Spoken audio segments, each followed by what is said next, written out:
You are listening to the Football Diehards podcast with your hosts, Justin Lonero and Bob Harris, sponsored by DraftKings. Sign up now using promo code DIEHARDS, DIEHARDS. Make a first-time $5 deposit, and you'll receive a free $3 ticket.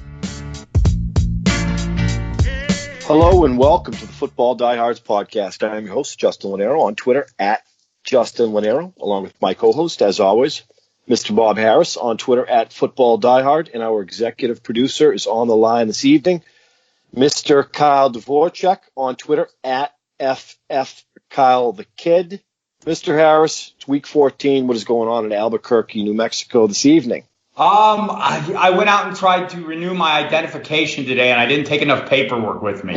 So been there. So I got to go back again next week with you need a lot of documentation. Oh, yeah. I thought the passport and the other ID and my birth certificate were enough, but it doesn't. I remembered simpler times when I was a young man, but we're past those. How are you guys doing?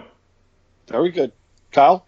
Hanging in there, Bob. That'll teach you if you're trying to get outside the house. You get back in and get back to work, all right? Let me tell you something. Leaving the house is a big deal for me. It doesn't happen very often. I made an appointment. I set everything up. I thought I had everything going. It was going to be very efficient. I hate the world. Okay. It'll be over soon.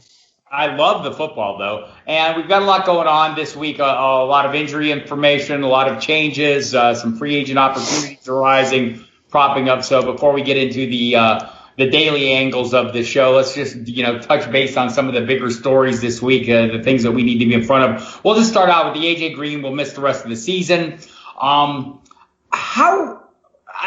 Based on, it seems like Jeff Driscoll has some limitations, the quarterback now for Cincinnati. We would love for them to have maybe a little more firepower. They just don't right now. Is there anyone you guys are interested in pivoting to? Justin, starting with you. I think we like what we've seen out of Tyler Boyd, no doubt.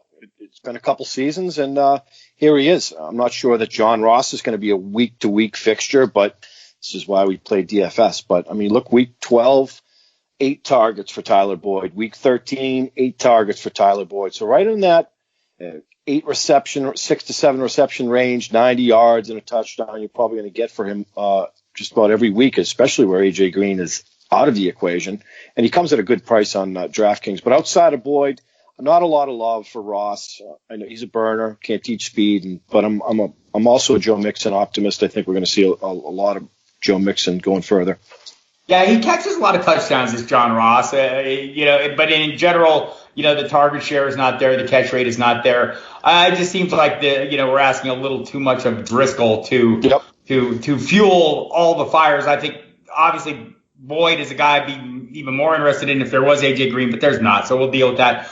Kyle, Greg Olsen is done for the season as well. Ian Thomas seems like the obvious pivot there. It seemed like he was getting a little something done with Cam Newton earlier when the first time Greg Olsen was out. Yeah, I definitely think he's a guy you can look to for streaming, but you're diving deeper into the sea of mediocrity. I think the situation we just talked about, I'd rather take a guy like C.J. Uzomah, who has a few successful weeks getting a few more targets. I know it's gross, Justin, but, I got to start someone, I think. I know. So you have to start someone. So I think instead of going to Ian Thomas, maybe you just look to Devin Funchess to return to form a little bit, and hopefully it frees up some space for DJ Moore and Curtis Samuel, who are really the playmakers on this team. All right, let's clear up a couple of the other minor ones before we get into the exciting grist for the mill, which is the running backs. Let's talk about the wide receiver situation for the Buffalo Bills. Kelvin Benjamin is no longer employed. Andre Holmes no longer employed either. Josh Allen's playing pretty well, getting some of it done with his feet, a lot of it done with his feet, but still can get the ball down the field. We saw Zay Jones last week catch a couple touchdowns. The 2 weeks before, Robert Foster spiked. We've seen Isaiah McKenzie spike a little bit. None of these guys, Justin, are players you can rely on. Is this correct? Somebody's got to get the football, right? You weren't optimistic about LaShawn McCoy this offseason because he was the sole proprietor, I guess, if you will, in that Bills bleak offense. I think it might be Zay Jones. Let's see what we have in this kid. He's a youngster. He might be a part of the Bills' future going forward.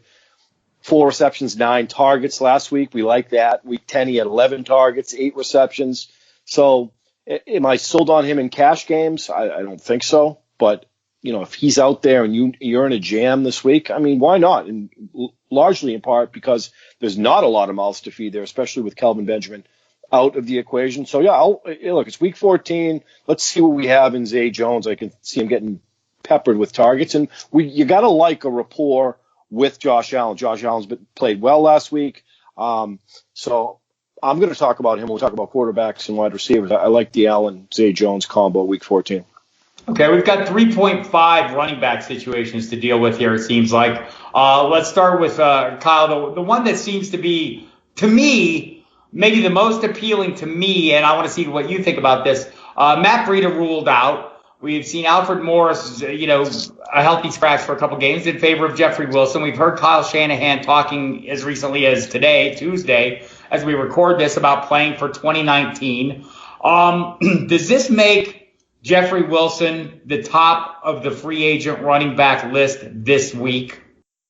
I would say not, even if I think this is the only one that really has a good shot of being a long-term, every week volume getter, because I don't even want to say starter, just because I don't know. He's not going to dominate this backfield likely. I think it'll be still somewhat of committee, and it's not a great offense I really want to get into a part of. I'd rather have 2 great weeks of some of the guys we'll talk about coming up, as opposed to 4 to 5 mediocre weeks of Jeffrey Wilson, but he is worth picking up. Well, I guess that's my question though, and I'll refer to some numbers from our friend Mike Clay at ESPN. 49ers running backs have 1,433 rushing yards this season, the third most in the NFL. I don't know. I just feel like this is a situation. They're hard pressed to pass, although Dante Pettis is a viable play. The problem with the other situations are they as clear cut? And I guess, as I get old, and I'm very old, I want certainty. So let's look at Pittsburgh, Justin, with James Conner ruled out this week. And perhaps beyond that, that looked suspiciously like he was holding his upper ankle. And now that we've learned it's a sprain as opposed to a contusion, it leads to questions. Jalen Samuel is the guy we've all been, expecting to be next in line. Stephen Ridley's on board. They promoted Trey Edmond from the practice squad today, putting Justin Hunter on IR. Is Samuel the trustworthy option you're looking for? I don't know that he is, but he certainly has the frame at 6 foot 225. Round 5, they drafted him out of North Carolina State. But anytime you mention a committee with Stephen Ridley at this point in time, I remember when Stephen Ridley was a RB1 with the New England Patriots. And that seemed like forever ago. He's 29 years old. He'll be 30 in January. I don't know. I'm not keen on either at this point in time, but in a vacuum, it's certainly Jalen Samuels tonight. But where Mike Tomlin said it's going to be a committee, I don't really like that either. It might be a situation to best avoid. Yeah, and it's good to note that Jalen Samuel, especially I was talking to our buddy Brad Evans earlier tonight, noting on Yahoo that he's tight end eligible because he came in the league as that. But he's basically, so look, if you want to play a starting running back as your tight end in Yahoo, I encourage you to do that. It's a great move. But as a running back, I guess, Kyle, that's my question to you, and that's one of the reasons I'm on Wilson a little bit. Are you more optimistic about Samuel's great ability as a receiver, right? He was basically an H-back, not a ton of carries in college, but enough to at least add some comfort. Are you all in on Jalen Samuels?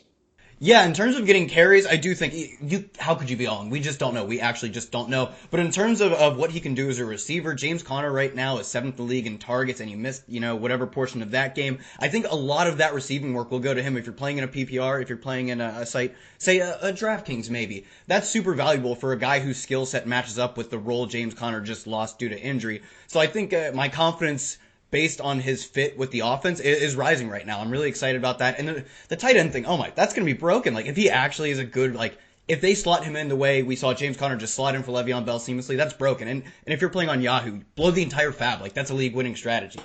Right. He has dual eligibility. You can play him as a running back as well. So that brings us to the Los Angeles Chargers, where it seems likely that Melvin Gordon's going to miss another game. And let's assume he does. We saw Justin Jackson, the rookie out of Northwestern, very productive during his college career. Our friend Matt Waldman of the Rookie Scouting Portfolio says he has the best stiff arm this side of the Heisman Trophy. And we see Austin Eckler, pound for pound, the strongest guy on the Chargers squad, according to Anthony Lynn. But he doesn't have enough pounds, I don't think. No. So look, even if Eckler continues as a starter, and he may well, is Is Justin Jackson the guy to own? Oh yeah, I think he is, and you saw that last week, and you talked to Austin Eckler. What was it last week, Bob? Yeah. On Sirius, and look, this talked to him about Justin Jackson, and he was very impressed with him as well. I don't think he expected what we got on Sunday night, though. Bigger bodied back. In fact, he's about half the price of Austin Eckler this week on DraftKings. I think that Eckler is in play when Melvin Gordon is on the field because his price would be decreased on DraftKings. You know, he's a kid that predicated his game growing up on Danny Woodhead, and we know what the Danny Woodhead role was for a number of years with the Chargers. So I think that serves him better than a featured role, so to speak. So I think we're going to see a little bit of a committee this week, permitting Melvin Gordon is not playing, but I think Jackson will out-touch Eckler from what I can see. I think as long as the Chargers get to keep jumping off sides with impunity, that every guy on that team has a great advantage. Yeah. So I've mentioned 3.5, and I only bring this up, and I'm going to throw this to you, Kyle, because I do think it's interesting as we head in season-long leagues. You know, this is not a DFS kind of situation, but a season-long, if you're a Todd Gurley owner and you thought Malcolm Brown was the handcuff right now, are you running out and grabbing all the shares of John Kelly that you can? Yeah, I think it depends really who that back of my roster spot is. Say, you know, my receivers got beat up. I just lost AJ Green. What do I do? And I've got to have a lot of receivers. I'm playing the matchups, that type of thing. It's not really worth you don't want to add floor towards the end of the season if you are not in a position to, say, have the first round bye or whatever. So if I have the first round bye and my team is coasting into the championship game, yes, I am insulating all of the assets I have. But if I need upside plays, I'd rather take a spot on Jalen Samuels. You know, I think it depends on your situation if you're looking for a floor or ceiling play. But I do think he will be the guy should they just decide, you know, this season's pretty much, we've won this season already. Bench Todd Gurley for the next 2 games. It doesn't matter. Don't hurt him. So, I mean, that's a realistic possibility at the end of the season. I think if you're just insulating your team, yeah, John Kelly's the guy. And I do think it's a good pickup in the right situation. All right, and just again touching on the waiver wire wide receiver quickly before we move on to some other items. Look, I guess if you're chasing a Saints wide receiver, is Keith Kirkwood a guy worth chasing at this point? I mean, so let's say somebody else in your league has Traquan Smith. Do you want the other Traquan Smith, Justin? No. Nah, me neither. No. I'm with you, man. Look, some of these offenses, the Saints, they try and concentrate it down. There's others where they spread it around. I think I'd be more interested in Chris Conley if I thought Sammy Watkins wasn't playing, or Bruce Ellington and PPR. Antonio Callaway seems to be coming on a little bit. We mentioned Zay Jones, Dante Pettis. So I'm kind of with you there. We're trying to, everyone wants a piece of these great offenses, right? And sometimes it's going to be hard. I think in the Saints case, it's going to be really hard to figure out.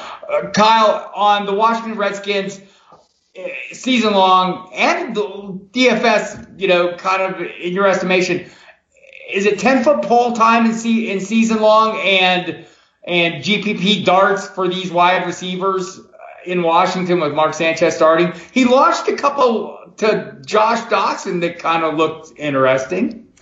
Yeah, no, 10-foot pole season. I mean, maybe it's because I started following football after the peak of Mark Sanchez, so I just have he's like a joke. But no, I would rather take any of the guys you just named in your Flyers, the Flyer receivers. Take those guys. Maybe get a few touchdowns. Zay Jones, maybe he dominates his team's target share. You said Chris Conley. Get a share of a better offense. There are so many better ways to attack the receiver position. So you're saying the butt recovery did not redeem him from the butt fumble. Okay, I got it. All right, let's move into the DFS section of this show. Justin, I'm going to start with you at the quarterback. Well, first of all, I just want to ask you what games you're all in on this week. What are the games you have your eye on?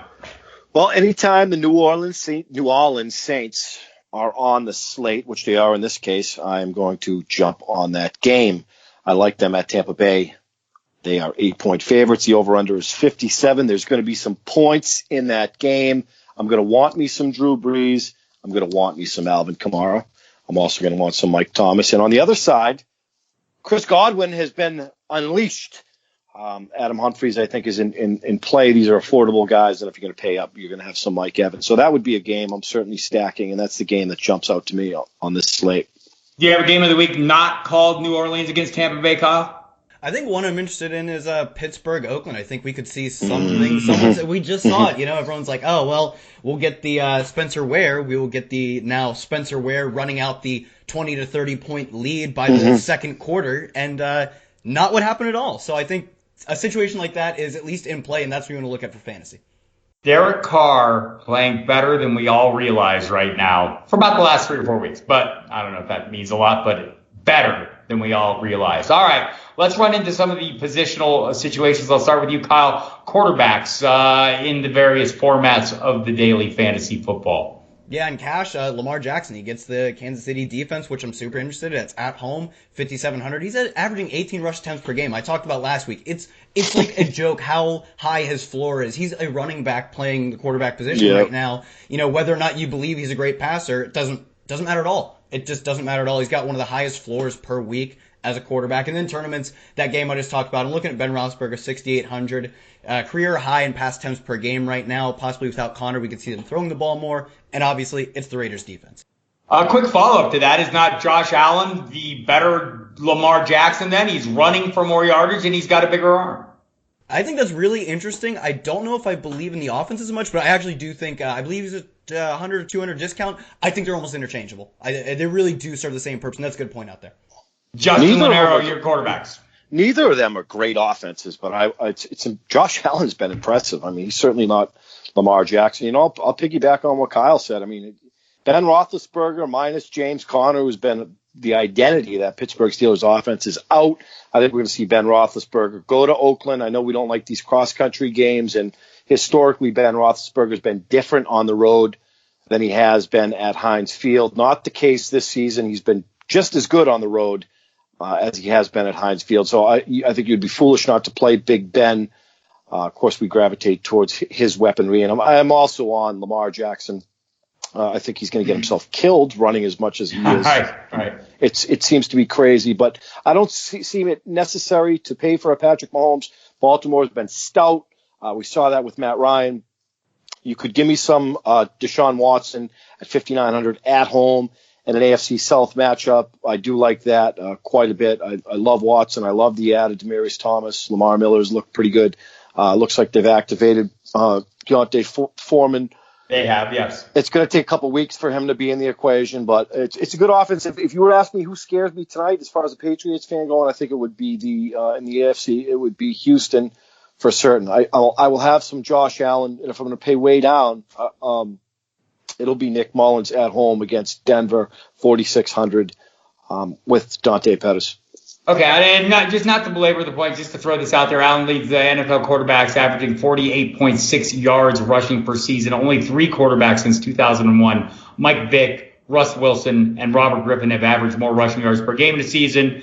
And if you drill down a little further, he's averaging 7.13 yards rushes per game, the second highest rate by any quarterback this season behind Cam Newton. So I'm just saying, if you want to play the athletic, and that goes over the course of the season. Obviously, he's missed some games, but the last 2 games, it's 100 plus yards. So that was my point there when we were talking about him in comparison to Lamar Jackson. So, and by the way, I noticed, is anyone's heart broken that the Titans Jags aren't going to be on the Sunday slate?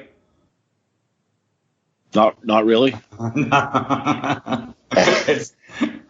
Not really. I think it looks like it's going to be. Vegas has it under 38, the point total at Tennessee. Now, if you asked this question, 4 months ago, I think the three of us would be in agreement that, wow, that's going to be a great game. It is not, because both of these teams are a little different than what we expected them to be. But no, my heart is it'll be just fine.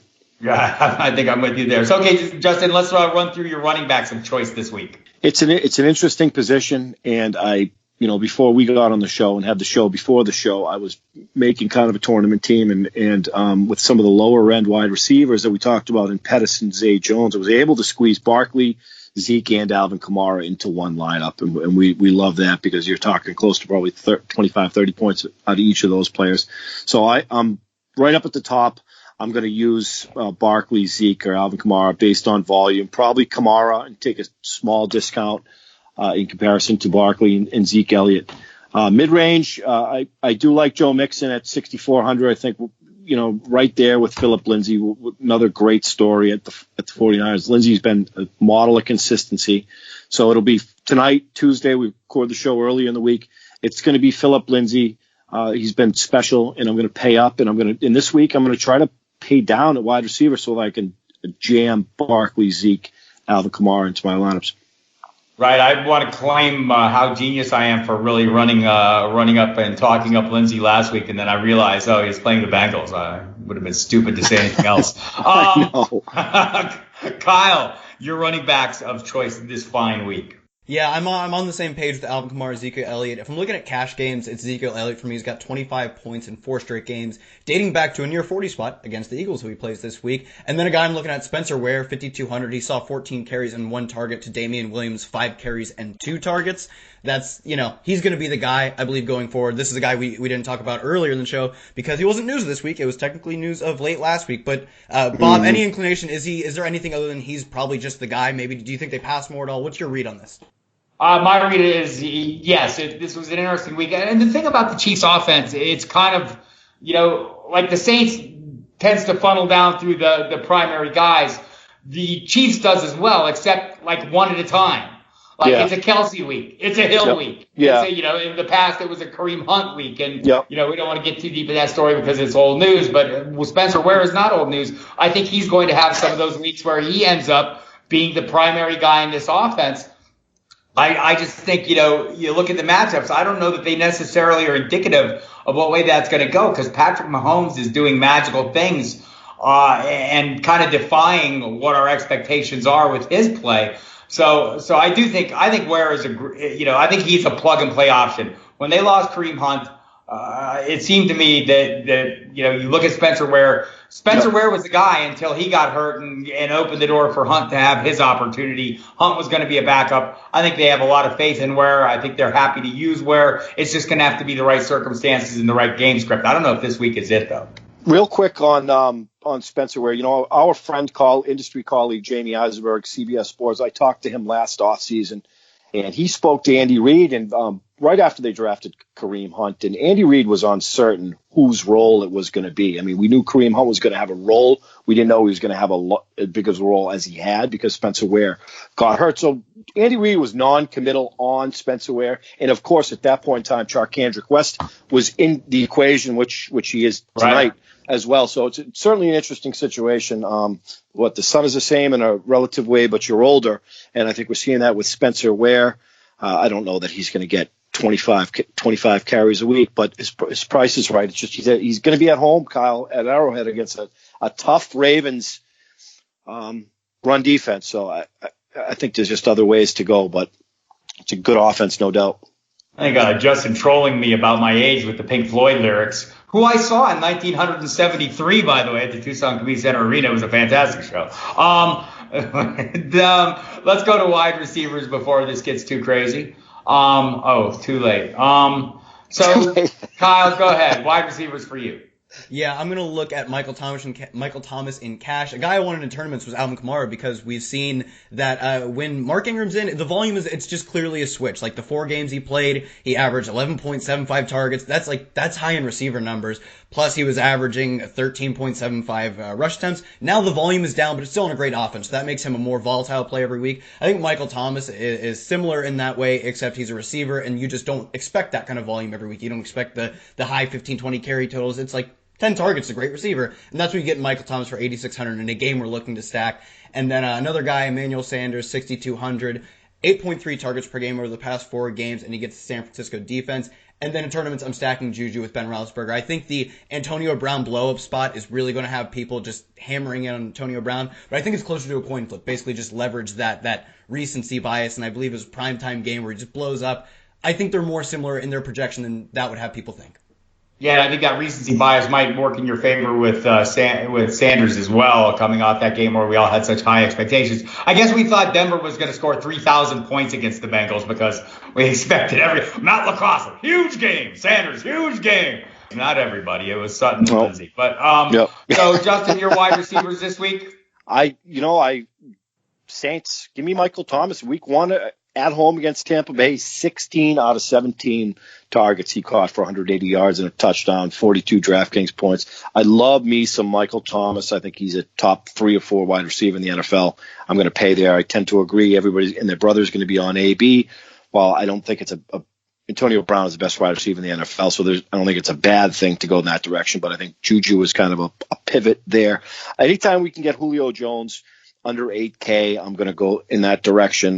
Matt Ryan on the road is a different animal than he is at home, but Julio Jones under 8K is fine for me. And where I said I wanted some of that. Diving into the. What's that? Go ahead. I was just going to talk about Mike Evans. I want to stack that game with the Bucs and the Saints and give me some Mike Evans. And one more player that I'll talk about on the higher end would be Keenan Allen, discounted to all those players. We saw what he did last week. It was a beautiful thing. He gets the Bengals at home, 7,400, probably 10 to 12 more targets. Keenan Allen is as good as anybody when he's clicking. We did see that Sunday night. We also wonder what the hell the Steelers were thinking trying to cover him with linebackers on a number of those plays. But, the Bengals are just your thoughts on Keenan Allen, Kyle. He's amazing. He's awesome. I do think, like what we saw, what was it? That was 2 nights ago now or whatever. When this comes out, I guess it'll be 2 nights ago. Doesn't matter. 3 nights ago. That's, like you said, the linebacker thing. I mean, I'm like, my family's from Pittsburgh and I'm a Pittsburgh fan. Guys, come on. This isn't that hard. Like, I get it. Maybe you don't put the right cornerback on him every play. It happens. Sure. But linebackers, like that game, it may be one of the better games we'll have of the season. Probably will be. But he's amazing. And I think he's a PPR monster. And even in standard leagues, you're still playing in those. He's plug and play start every week. And he's a good play in DFS every week. I think because of the targets he gets, he's probably maybe more favored in cash than tournaments. But he's viable in both. 19 targets last week. He's not the fastest guy in the world, but I'll tell you this. Next to Antonio Brown, he is probably the best route runner, and that compensates for the lack of, 4.3 speed that he does not have. And he plays with a football assassin. Phillip Rivers is insane. Phillip Rivers is just absolutely nuts off the hook, playing extremely well, but has no fear of anything that a defense does. It's remarkable when he gets on the kind of role he's been on the last 2 games, and it's benefiting everyone there. He doesn't fear pregnancy either. He could field an entire team with the birth of his 9th child. He and his wife splitting out wide and the little kids manning the rest of it. All right, Justin, get your nose plug ready. We're going to dive into the sea of mediocrity. You can get ready, get your water wings on while I go to Kyle first. Tight ends, Kyle. All right. Tight ends when looking this week, I think if you look at Zach Ertz and what he's done, he's 6th in the NFL in targets right now. And that's between Odell and Juju, who are both 8,200, 8,300. Just like if you think of him as a receiver, 6,400 is great, even if they're not the deepest targets. He doesn't have a great average depth target. He's just like an awesome slot receiver. He's averaging 19.9 points per game. Also the same as Juju, and he's 6,400. You're just playing a receiver at the tight end spot, and that's awesome. And then Vance McDonald, 3,800 in tournaments. I think the only way that I'm paying down is when I go to guys in great spots that, maybe they don't have great target share, but Vance McDonald has a chance to get a long touchdown. That's what I want to do, and I can stack him with Ben Roethlisberger, who I was going to before.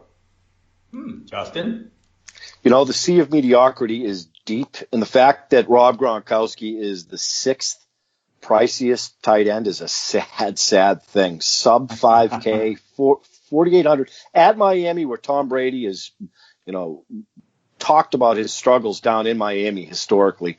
Rob Gronkowski is going to have a Rob Gronkowski week for certain. And like you said, Bob, when I look at Travis Kelce, like whose week is it going to be this week? He's a tough guy to fade, and I would agree with Kyle. And Zach Ertz is the centerpiece of that offense, and it's nice watching him grow. I've been optimistic about him for years. So for me, it's going to be Rob Gronkowski. I don't want to dive too deep into the sea of mediocrity because you can end up getting hurt as well. So for me, it's going to be Rob Gronkowski, and it's going to be Jordan Reed because I think that the Redskins lack weaponry, and their upside is as high as anybody. So I'm not really comfortable with any tight end week to week, probably outside of Zach Ertz and Travis Kelce, but I don't want to really pay their premium. It's going to be Jordan Reed. It's going to be Rob Gronkowski for me this week.